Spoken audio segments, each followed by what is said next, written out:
تعالى عز وجل بالأخلاق الحسنة الذي زينه الله تعالى عز وجل بالأخلاق الكريمة الذي زينه الله تعالى عز وجل بالأخلاق العظيمة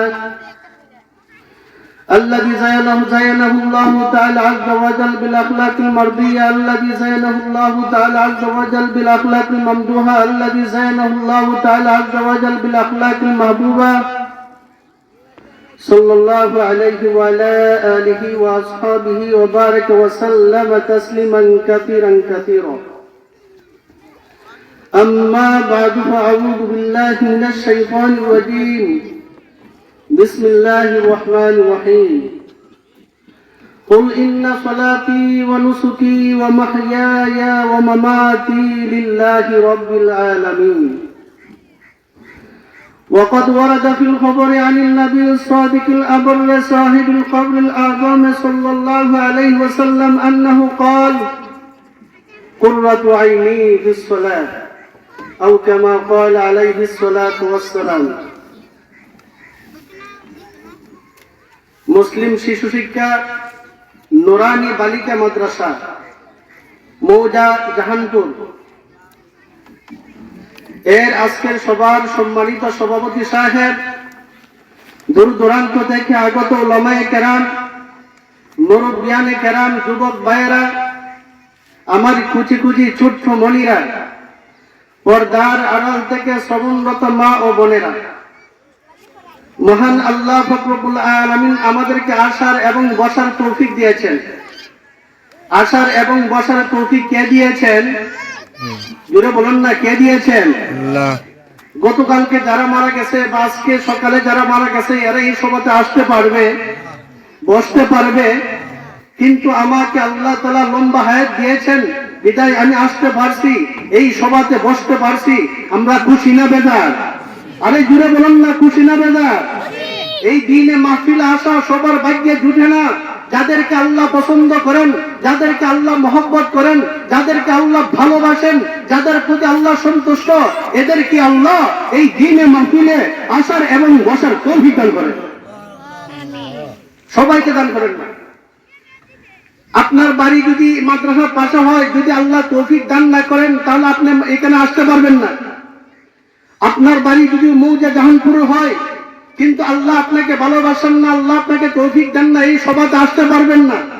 পক্ষান্তরে আপনার বাড়ি যদি সিলেটও হয়, আল্লাহ যদি আপনাকে পছন্দ করেন, আল্লাহ যদি আপনাকে মহব্বত করেন, আল্লাহ যদি আপনাকে ভালোবাসেন, তাহলে এই দিনে মাহফিলে, এই দিনের কাজে শরীক হওয়ার আল্লাহ তৌফিক দান করবেন। জোরে বলুন ঠিক কি না? ইব্রাহিম ইবনে আদহাম রহমতুল্লাহ আলাইহি, উনি অনেক বড় বাদশা ছিলেন, কিন্তু আল্লাহর ইচ্ছা হলো ওনাকে আল্লাহর ওলি বানাইতেন, দিনের কাজে লাগাইতেন। আল্লাহর ইচ্ছা থাকতে হবে। ইব্রাহিম ইবনে আদহাম রহমতুল্লাহ আলাইহি তিনি সফরে চলে যাবেন। বান্দিকে বললেন, বান্দি আমি সফরে চলে যাব, সফরে আসার আগ পর্যন্ত তুমি আমার ঘরটা পরিষ্কার করবাই, আমার বিছনাটা পরিষ্কার করবাই, আমার বিছনাটা পরিপাটি করে রাখবাই, ঘরটা সুন্দর করে গুছগাছ করে রাখবাই। বান্দি বলল, হ্যাঁ বাদশা নামদান ইব্রাহিম ইবনে আদহাম রহমতুল্লাহ আলাইহি, অবশ্যই আপনার ঘরকে আমি সুন্দর করে গুছগাছ করে রাখবো। ইব্রাহিম ইবনে আদহাম রহমতুল্লাহ আলাইহি চলে গেলেন সফরে, শিকার করতে, হরিণ শিকার করতে চলে গেলেন। ওইদিকে বান্দি ঘরে ঢুকলেন। ইব্রাহিম ইবনে আদহাম রহমতুল্লাহ আলাইহি ঘরে ঢুকলেন। ঘরে ঢুকে দেখেন এত সুন্দর ঘর, এত সুন্দর গালিচা, এত সুন্দর সোফা, এত সুন্দর বিছনা, এত সুন্দর বসার স্থান, এই স্থান জীবনেও দেখে নাই। বান্দি ভাবতে লাগলো, আল্লাহ জানে এই চেয়ারে বসলে কি আরাম লাগবে, এই চেয়ারে বসলে কি শান্তি লাগবে, আল্লাহ জানেন এই বিছনাতে ঘুমাইলে কি আরাম লাগে, আল্লাহ জানেন। কারণ জীবনও আমি এই সোফা দেখি নাই, এই চেয়ার দেখি নাই, এমন বিছনা দেখি নাই, আল্লাহ জানে কি শান্তি রয়েছে। বান্দি এই চিন্তায় মগ্ন। তখন ভাবতে লাগলেন, আমি একটু রেস্ট নেই, কারণ ঘর তো পরিষ্কার করা মুহূর্তের মধ্যে করে ফেলবো পরিষ্কার, তবে একটু রেস্ট নিয়ে দেখি, একটু ঘুমায় দেখি কেমন শান্তি। বান্দি শুধু মাথাটা রাখছে বিছনাতে, ইব্রাহিম ইবনে আদহাম রহমতুল্লাহ আলাইহি বিছনাতে রাখছে, রাখার সাথে সাথেই আল্লাহর কুদরতে ওই বান্দির দুইটা চোখ লেগে গেল। পোড়াপুরি ঘুমো, নাক দেখায় ঘুমো। ইব্রাহিম ইবনে আদহাম রহমতুল্লাহ আলাইহি সফর থেকে আসলেন, আসার পর দেখলেন বান্দি ওনার বিছনাতে ঘুমো, বান্দি তার বিছনাতে ঘুমো। ওনার দুইটা চোখ লাল হয়ে গেল, অগ্নিশর্মা হয়ে গেলেন। কি ব্যাপার? সাধারণ এক বান্দি, তাকে বলেছিলাম আমার রুমটা পরিষ্কার করার জন্য, আমার রুমটা পরিপাটি করার জন্য, সে আমার বিছনায় ঘুমিয়ে আছে। না, তা হতে পারে না, এত বড় দুঃসাহস কোথায় থেকে ফেলো, তাকে শাস্তি দেওয়া দরকার। ইব্রাহিম ইবনে আদহাম রহমতুল্লাহ বললেন, ইব্রাহিম ইবনে আদহাম রহমতুল্লাহ আলাই আস্তে আস্তে করে ওই বান্দিকে জাগাইলেন, জাগিয়া বলতে লাগলো, এই সাহস পাইলে কোথা থেকে? আমি বাদশা, তুমি আমার বান্দি, তুমি মনি বউ না বান্দি, তুমি আমার কেউ নও, তুমি আমার আত্মীয় নও, তাহলে আমার বিছনা তুমি কেন ঘুমাইলাই? বান্দি বলতে লাগলো, হুজুর আমি এই জন্য ঘুমাইছি যে অনুভব করতাম যে এই বিছনাতে ঘুমাইলে কি পরিমাণ শান্তি হবে। যেই মুহূর্তে ঘুমাইলাম আমার দুইটা চোখ লেগে গেল, আমার বিন্দু পরিমাণ খবর নাই। ইব্রাহিম ইবনে আদহাম রহমতুল্লাহ আলাইহি বললেন, যেহেতু আমার বিছনাতে ঘুমাইছো, এই জন্য তোমাকে আমি 100 বেত্রাঘাত করব। মুসলমান ইমানদার ভাই কিতাবে লেখেন, ইব্রাহিম ইবনে আদহাম রহমতুল্লাহ আলাইহি নিজে ওই বান্দিকে প্রহার করেন। একটা প্রহার করেন, বান্দি কান্দে, আরেকটা প্রহার করেন, বান্দি কান্দে।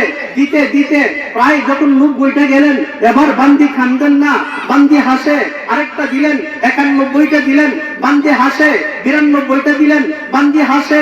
99টা বেদ দিলেন, বান্দি হাসে। 100 বেত্রাঘাত লাগাইলেন, এরপরও বান্দি হাসতে শুরু করলো। এবার ইব্রাহিম ইবনে আদহাম রহমতুল্লাহ আলাইহি আজীব হয়ে গেলেন, কি ব্যাপার বুঝতে পারলাম না।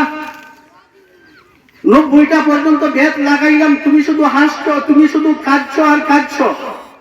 90টা যখন পার হয়ে গেল তখন তুমি হাসতে শুরু করলা, কি কারণ? যখন বান্দি বলতে লাগলো, ইব্রাহিম ইবনে আদহাম রহমতুল্লাহ আলাইহি আমি সামান্য সময় এই বিছনাতে ঘুমিয়েছিলাম, নিজের ইচ্ছায় ঘুমাই নাই। ঘুম কে দেন? জুড়ে বলুন না, ঘুম দেন কে? আপনি ইচ্ছা করলে ঘুমাইতে পারবেন। আল্লাহ যদি আপনাকে ঘুম না দেন, চোখের মাঝে ঘুম না দেন, মনের মাঝে শান্তি না দেন, কোনোদিন আপনি ঘুমাইতে পারবেন? এই জগতে অহরহ ঘটনা আছে, তাদের ঘুম নাই। আল্লাহ তাআলা এদের ঘুমকে আল্লাহ হারাম করে দিয়েছেন। ঘুম নাই, চোখে ঘুম নাই, অন্তরে শান্তি নাই, ঘুম নাই। ঘুম কে দান করেছেন? আল্লাহ। বান্দি বলতে লাগলো, ইব্রাহিম ইবনে আদহাম রহমতুল্লাহ আলাইহি ঘুম দিয়েছেন আল্লাহ। আমি পরীক্ষা করেছিলাম আপনার বিছনাতে ঘুমাইলে কি পরিমাণ শান্তি লাগবে, কি পরিমাণ আরাম লাগবে, ইহা যাচাই বাছাই করার জন্য একটু শুইলাম। মহান আল্লাহ ঘুম দিয়েছেন, আমার দুইটা চোখ আল্লাহ লাগিয়ে দিয়েছেন, আমি লাগাই নাই, আল্লাহ লাগাই দিয়েছেন। এর জন্য আপনি সামান্য সময় ঘুমানোর কারণে আপনি আমাকে 100 বেত্রাঘাত করেছেন, 100 বেত লাগাইছেন। হ্যাঁ ইব্রাহিম ইবনে আদহাম, আপনি এই বিছনাতে অনেক বছর ধরে ঘুমাইতেছেন না, আপনি নামাজ পড়েন না, আপনি রোজা রাখেন না, আল্লাহর বিধান পালন করেন। আপনাদের অনেক বছর ধরে এই বিছনাতে ঘুমাইতেছেন না, জানি মহান আল্লাহ আপনার জন্য কি পরিমাণ শাস্তি আছে। আমার শাস্তি তো আমার পেয়ে গেছি, কিন্তু আপনার শাস্তি তো বাকি রয়ে গেছে। এই কথার দ্বারা মহান আল্লাহ তাআলা, বান্দির কথার দ্বারা মহান আল্লাহ তাআলা ইব্রাহিম ইবনে আদহামের অন্তরের মধ্যে একটা ঈমানের একটা ধাক্কা দিলেন। বলুন না সুবহানাল্লাহ। ইমান একটা ধাক্কা দিলেন। ইব্রাহিম ইবনে আদহাম রহমতুল্লাহ আলাইহি আজীব হয়ে গেলেন। কথা তো সত্য, কথা তো বাস্তবে সত্য। ওই মহিলা, এই বান্দি সামান্য সময় ঘুমাইছিল, তাকে আমি 100 বেত্রাঘাত করেছি, আর আমি অনেক বছর ধরে ঘুমাই, কিন্তু আমি মহান আল্লাহকে ভুলে গেছি, তার ইবাদত করি না, মন ধরে জীবন যাপন করি না, জানি আল্লাহ আমাকে কত পরিমাণ জাহান্নামের শাস্তি আমাকে আল্লাহ দান করবে। ইব্রাহিম ইবনে আদহাম রহমতুল্লাহ আলাইহি ওনার মনটা ভালো না, তিনি অফিসে গেলেন। অফিসে যেই মুহূর্তে বসলেন মন্ত্রী মিনিস্টারকে নিয়ে, যেই মুহূর্তে বসলেন হঠাৎ করে একজন ভিক্ষুক আসলেন। ভিক্ষুক আসিয়া বলতে লাগলেন, আমি একজন মুসাফির মানুষ, এটা হলো মুসাফির খানা, এই ঘোড়া আমি ঢুকবো, এই ঘোড়া আমি রেস্ট নেব। প্রহরী বলতে লাগলেন, পাহারাদার বলতে লাগলেন, আরে এটা হলো ইব্রাহিম ইবনে আদহামের অফিস, ওনার বাসাই খানা, এখানে তুমি ঢুকতে পারবে না। ওই মুসাফির বলতে লাগলেন, ফকির ব্যক্তি বলতে লাগলেন, না এটা মুসাফির খানা, এখানে কি আমি রেস্ট নিতে হবে। এই খবর ইব্রাহিম ইবনে আদহাম রহমতুল্লাহ আলাইহির কাছে পাঠাইলেন। ইব্রাহিম ইবনে আদহাম রহমতুল্লাহ আলাইহি ওই ফকিরকে ডাকা আনলেন, ডাকিয়া বলতে লাগলেন, আরে এটা আমার অফিস, আমি ইব্রাহিম ইবনে আদহাম বলাকের বাদশা, এটা আমার অফিস, এটা মুসাফির খানা নয়। মুসাফির খানা রাস্তা আছে, সেখানে গিয়ে তুমি রেস্ট নাও। বলতে লাগলো এটা মুসাফির খানা। হ্যাঁ ইব্রাহিম ইবনে আদম মুসাফির খানা। বাদশা বলতে লাগলেন না মুসাফির খানা নয়। তখন ওই ফকির বলতে লাগলো অবশ্যই মুসাফির খানা। বাদশা বলতে লাগলেন তার প্রমাণ কি? বলতে লাগলেন এই সিংহাসনে আপনার বসার আগে কে বসেছিলেন? বললেন আমার বাবা। কে বললেন? আমার বাবা। তো আপনার বাবা আছে না? নাই। তো নাই, এখন বসছেন তো আমি। তো উনার আগে কে বসেছিলেন? উনার বাবা। উনার বাবা আছে না? নাই। তো নাই, উনার আগে কে বসেছিলেন? উনার বাবা। উনার বাবা, উনার বাবা, উনার আছে না? নাই। এতে বোঝা এটা মুসাফির খানা, এটা স্থায়ী কোনো বাসস্থান নয়। স্থায়ী কোনো বাসস্থান নয়। এই কথা বলে এই ফকির ব্যক্তি চলে গেল। এর দ্বারা মহান আল্লাহ তাআলা ওনার অন্তরে একটা ঈমানের ধাক্কা দিল। আল্লাহ ইচ্ছা হলো ওনাকে রাজপ্রাসাদ থেকে বের করতেন। ইব্রাহিম ইবনে আদম রাহমাতুল্লাহ আলাইহির মনটা ভালো না। রাত্রিবেলা ঘুমাইলেন। এক তো বান্দি কি বলল, দ্বিতীয় নম্বর ফকির ব্যক্তি মুসাফির ব্যক্তি আমাকে কি বলল, এই টেনশনে ঘুম আসে না। টেনশন থাকলে ঘুম আসে? আপনার মনের মেয়ে দুশ্চিন্তা থাকলে ঘুম কখনো আসবে? কখনো আসে না। ঘুম আনতে হলে ওষুধ খাওয়া লাগে, ট্যাবলেট খাওয়া লাগে। জোরে বলুন ঠিক কিনা? ইব্রাহিম ইবনে আদম রাহমাতুল্লাহ আলাইহি ওনার ঘুম আসে না। রাত প্রায় 1টা হয়ে গেল। হঠাৎ করে শুনতে পেলেন ওনার বিল্ডিং এ টক টক করে আওয়াজ হচ্ছে। কে যেন হাঁটাছাড়া করতেছে, কে যেন হাঁটাহাঁটি করতেছে। জিজ্ঞাসা করলেন কে? বললেন আমি রাখাল। রাখাল তুমি আমার ছাদের উপরে কেন? আরে আমি আমার উটটা খুঁজতেছি। আসলে ওই ব্যক্তি দুনিয়ার কোনো মানুষ নয়। এই ব্যক্তি হলো আল্লাহর রহমতের তৈরি ফেরেশতা। বলুন না সুবহানাল্লাহ। ইব্রাহিম ইবনে আদম রাহমাতুল্লাহ আলাইহি বলতে লাগলেন আরে উট যদি হারায় থাকে, উট হারাইবে জঙ্গলে, উট তাকে হাওয়ারে, উট হারাইলে হাওয়ারে হারাইবে, উট হারাইলে জঙ্গলে হারাইবে। সেখানে গিয়ে খুঁজো। এই বিল্ডিং এর উপরে, ছাদের উপরে খুঁজলে তো উটকে পাওয়া যাবে না। তখন রাখাল বলতে লাগলো ও ইব্রাহিম ইবনে আদম, যেদিনে বাবে উট হারাইছে জঙ্গলে, ছাদের উপরে খুঁজলে উট পাওয়া যাবে না। ঠিক তেমনি ভাবে মহান আল্লাহ পাক রব্বুল আলামিনের ইবাদত যদি করতে হয়, এই উন্নত মানের গালিচায় বসে, এই উন্নত মানের বিছনায় বসে মহান আল্লাহ তাআলাকে কখনো পাওয়া যাবে না। মুসলমান ইমানদার ভাই, এবার ইব্রাহিম ইবনে আদম রাহমাতুল্লাহ আলাইহি আজীব হয়ে গেলেন। এই কথার দ্বারা মহান আল্লাহ পাক রব্বুল আলামিন উনার অন্তরে একটা ঈমানের ধাক্কা দিলেন। একটা বান্দি কি বলল, এই চিন্তায় ছিলেন ইব্রাহিম ইবনে আদম রাহমাতুল্লাহ আলাইহি। দ্বিতীয় নম্বর ফকির ব্যক্তি কি বলল, মুসাফির ব্যক্তি কি বলল, এই টেনশনও তিনি টেনশনে ছিলেন, এই চিন্তায় তিনি চিন্তিত ছিলেন। তৃতীয় নম্বর হলো রাখাল কি বলল, এই চিন্তায় তিনি চিন্তিত ছিলেন। তিনটা চিন্তায় চিন্তিত ইব্রাহিম ইবনে আদম রাহমাতুল্লাহ আলাইহি। মনে মনে ভাবতেছেন বাস্তবে এই উন্নত মানের গালিচায় বসে কখনো আল্লাহকে পাওয়া যাবে না। উন্নত মানের বিছনায় শুয়ে কখনো আল্লাহকে পাওয়া যাবে না। মুসলমান ইমানদার ভাই, ইব্রাহিম ইবনে আদম রাহমাতুল্লাহ আলাইহি সাথে সাথে উনি ওনার মুকুট মুবারক খুলে ফেললেন, রাজ্য পোশাক খুলে ফেললেন। মহান আল্লাহ পাক রব্বুল আলামিনকে পাওয়ার জন্য নিম্ন মানের পোশাক ব্যবহার করলেন। এইভাবে তিনি জঙ্গলে গেলেন, মহান আল্লাহ পাক রব্বুল আলামিনের ইবাদত করতে লাগলেন। এক পর্যায়ে মহান আল্লাহ ইব্রাহিম ইবনে আদম রাহমাতুল্লাহ আলাইহিকে বিশ্ববিখ্যাত আল্লাহ ওয়ালি বানায় দিলেন। একটু জোরে বলুন না সুবহানাল্লাহ। জঙ্গলে গেলেন, ছিলেন বাদশাহ তার উপর ওলি হতে পারেন নাই। জঙ্গলে গেলেন, মহান আল্লাহর ইবাদতে লেগে গেলেন। তখন আস্তে আস্তে তিনি কি হয়ে গেলেন, আল্লাহর ওলি হয়ে গেলেন। আল্লাহ যাকে পছন্দ করেন তাকে বাদশাহী পদ থেকে, সিংহাসন থেকে আল্লাহ নামিয়ে আসে দিনের কাজে আসার তৌফিক দান করতে পারেন। আর যাকে আল্লাহ মহব্বত করেন না, পছন্দ করেন না, তার বাড়ির পাশে হলো সে এই মাহফিলে শরীক হইতে পারবে না, দিনের কাজে শরীক হইতে পারবে না। জুড়ে বলুন ঠিক কিনা? ইব্রাহিম ইবনে আদহাম রাহমাতুল্লাহ আলাইহি আল্লাহকে পাওয়ার জন্য তিনি জঙ্গলে চলে গেলেন। পরনে হলো সিরাফারা জামা, ইবাদত করতে লাগলেন। সাথে করে কিছু খানা নিয়েছিলেন, খাবার নিয়েছিলেন। কয়েকদিন যখন অতিবাহিত হয়ে গেল, ওনার খানা শেষ, খানা নাই, খাবার নাই। এক পর্যায়ে তিনি বুখা। তিনি চলবেন কিভাবে? ইব্রাহিম ইবনে আদহাম রাহমাতুল্লাহ আলাইহি এরপর ইবাদত করতে লাগলেন। আপনারা বলেন, পেটের মধ্যে যদি ভুখ থাকে, ক্ষুধার্ত থাকে, মহান আল্লাহর ইবাদত করা যায়? মানে খালি পেটে আল্লাহর ইবাদত করা যায়? ইবাদত করা কখনো যায় না। ইব্রাহিম ইবনে আদহাম রাহমাতুল্লাহি আলাইহি যখন পেটের মধ্যে কোনো খাবার নাই, ক্ষুধার্ত, মহান আল্লাহ দেখেন কি দেখেন না?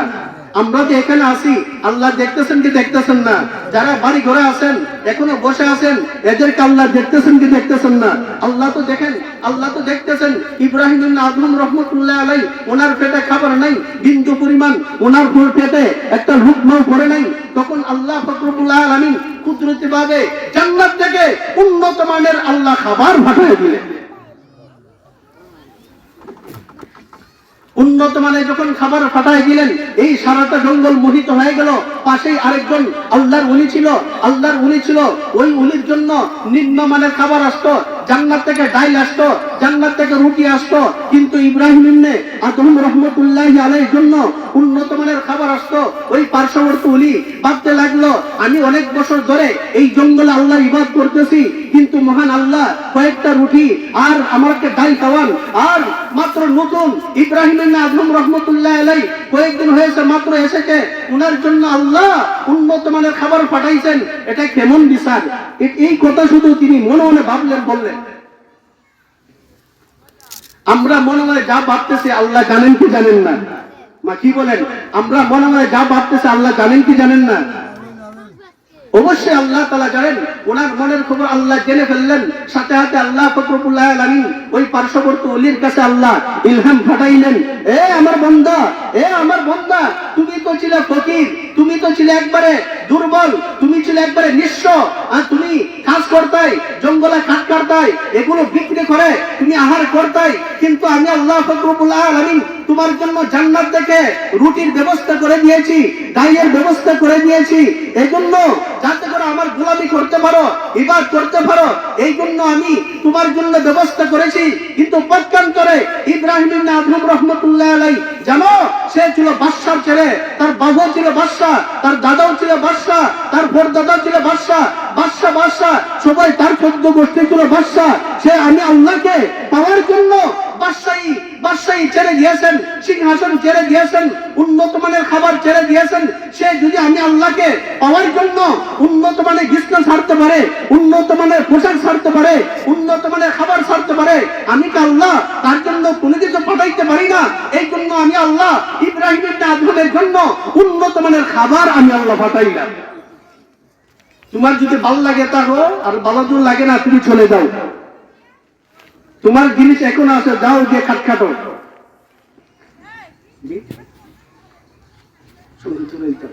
তো যাই হোক, আল্লাহ পাক রব্বুল আলামিন যাকে মহব্বত করেন তারাই দিনে কাজে আসার কি দান করেন?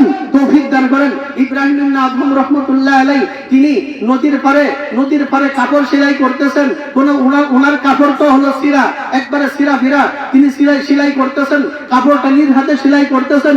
এই সময় বলকের একজন মন্ত্রী এই রাস্তা দিয়ে যাইতেছিলেন। এই যাওয়ার সময় দেখলেন ইব্রাহিম ইবনে আদহাম রাহমাতুল্লাহি আলাইহি সিরা জামা নিজের হাতে সেলাই করতেছেন। তখন তিনি ভাবতে লাগলেন, মোল্লা হয়েছে এই জন্য সিরা জামা পরে, মোল্লা হওয়ার কারণে সিরা জামা পরে এখন নিজ হাতে সেলাই করতে হয়। যদি মোল্লা হইতো না, আল্লাহর ওলি হইতো না, বাদশার মুকুট থাকতো, বাদশাহী পোশাক তার পরনে থাকতো, সে কত বড় ভুল করেছে। মহান আল্লাহ পাক রব্বুল আলামিন ওইজন মন্ত্রী এই কথাটা ভাবতেছিলেন, এই কথাটা আল্লাহ তাআলা ইব্রাহিম ইবনে আদহামের কানের মধ্যে, অন্তরের মধ্যে আল্লাহ পৌঁছায় দিলেন। ইব্রাহিম ইবনে আদহাম রাহমাতুল্লাহি আলাইহি খান অন্তরে যখন পৌঁছা নিলেন ইলহামের মাধ্যমে, ইব্রাহিম ইবনে আদহাম রাহমাতুল্লাহি আলাইহি সাথে সাথে ওনার সুইটা নদীতে সাগরে ফেলায় দিলেন। সাগরে ফালানোর পর বলতে লাগলেন, বলকের মন্ত্রী, আমি আমার সুইটা সাগরে ফেলাইছি, সাগরে মাছকে বলো আমার সুইটা আমার সুইটা এনে দেওয়ার জন্য মুসলমান ইমানদার ভাই বলকের বাদশা বলকের মন্ত্রী বলতে লাগলো, ও ইব্রাহিম ইবনে আদম, তুমি তো একটা বোকা। আরে আমাদের আইন চলে শুধু মানুষের উপর, আমাদের আইন কোনো প্রাণীর উপর চলে না, সমুদ্রের মৎস্যের উপর চলে না, তুমি কি একটা বোকা? ইব্রাহিম ইবনে আদম রাহমাতুল্লাহ আলাইহি বলেন, আরে আমি বোকা ন, দেখো দেখো আমি মাছকে বলতেছি। ইব্রাহিম ইবনে আদম রাহমাতুল্লাহ আলাইহি সমুদ্রের মাছগুলোকে বললেন, হ্যাঁ মাছ, লোহার একটা সুই, আমার লোহার একটা সুই এই সমুদ্রে পড়েছে, এটা এনে দাও। কিতাবে লেখেন সমুদ্রের মধ্যে উত্তাল শুরু হয়ে গেল, মাছ ধরতে শুরু করলো, উত্তাল শুরু হয়ে গেল। এক একটা মাছ স্বর্ণের সুই এনে দেন, রূপার সুই এনে দেন, মণিমুক্তার সুই এনে দেন। ইব্রাহিম ইবনে আদম রাহমাতুল্লাহ আলাইহি বলতেছেন, না এটা আমার না, এই সুই আমার না, এই সুই আমার না, আমার সুইটা হলো লোহার, লোহার সুই এনে দাও। হঠাৎ করে একটা মাছ লোহার সুই ওনার কাছে এনে দিলেন। মুসলমান ইমানদার ভাই, এবার ইব্রাহিম ইবনে আদম রাহমাতুল্লাহ আলাইহি বলকের মন্ত্রীকে বললেন, হে বলকের মন্ত্রী, তুমি যেহেতু বলকের মন্ত্রী, এই জন্য মানুষ শুধু তোমার কথা শুনে, কিন্তু মহান আল্লাহ পাক রব্বুল আলামিনের গোলামি করার কারণে মহান আল্লাহ পাক রব্বুল আলামিন আমাকে এমন একজন, আমাকে আল্লাহ পাক রব্বুল আলামিন এমন ভাবে বানিয়েছেন, আমার কথা শুধু মানুষ শুনে না, আমার কথা শুধু জঙ্গলের পশুরা শুনে না, আমার কথা সমুদ্রের মৎস্যরা পর্যন্ত আমার কথা শুনে। একটু জোরে বলুন না সুবহানাল্লাহ। যাই হোক, আমরা যা শুনছি আল্লাহ তাআলা আমাদেরকে আমল করার তৌফিক দান করুন, সবাই বলুন আমিন।